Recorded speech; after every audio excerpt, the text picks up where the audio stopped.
Ei, com prova, nois i noies? Benvingudes un altre cop al canal.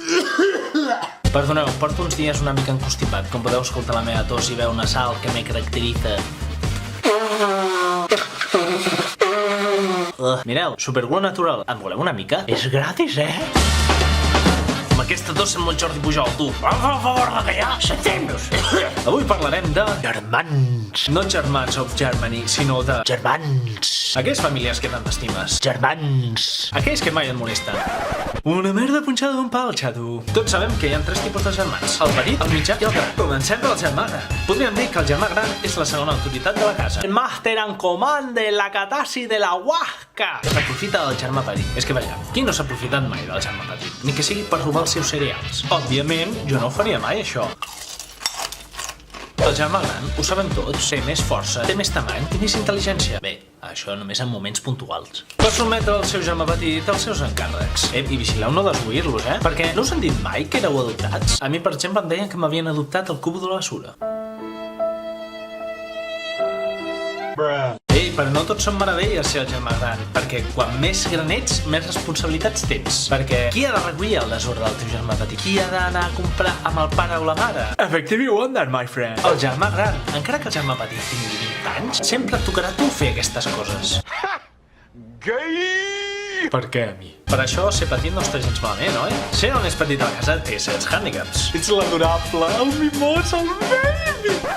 I el més punyeter de tots. A falta de tamany i força, els petits de la casa aprofiten que la mare els hi fa més cas per aconseguir allò que volen. Sí, tots sabem que els germans petits són els que tenen més coses, els que tenen més regals, els que tenen més de tot. Els que tenen més tracte de favor, no ens enganyem. Segur que el vostre germà algun cop ha fet teatro del bueno, fent veure que l'havies pagat. Us sona d'algú aquesta situació? No, i el més fort és que després cola, sabeu? A mi em sorprèn la hiperactivitat que tenen els germans petits quan tenen poca edat. Estan tot el sant dia volent jugar amb tu. I tu, tan tranquil·lament, només vols fer la migdiada. Tot el sant dia volent jugar. Vull jugar. Però vols fer el favor de callar. Oh, metge! Ei, però ser el petit a la casa té 2 inconvenients. El primer és que el teu germà també ara ja fer encàrrecs. I el segon, sempre seràs el petit a la casa. Dona igual que tinguis 40 anys. Dona igual que digievoluciones. La teva mare sempre et tractarà com un nen petit. Si el germà gran és el que mana i el petit és el consentit, el germà del mig està en terres de ningú. Els mitjans ni tenen autoritat per ser grans ni són mimats per ser petits. Són els homes i dones invisibles de la família. Però si sóc invisible? Puc anar al bany de mossa! Here we go! No, tampoc és això, home. Fins i tot el gos, si és que en tens, té més drets que tu. Però tot en aquesta vida té avantatges. I un dels avantatges de ser el germà del mig és que són molt polivalents. Són molt bons maliadors. Ei, dona'm això. Oh, la pasta de dents és meva! Calla, marrec. Ei, què està passant per aquí? Entende, m'han robat la pasta de dents. Ei, tranquil, no ploris. Pots utilitzar KHS, que treu totes les bactèries. Ai, gràcies, tete, tu sí que ets amable.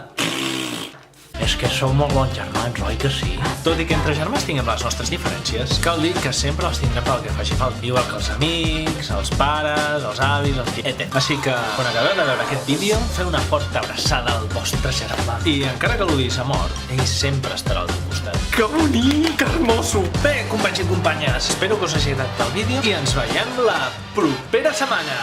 Heu apuntat!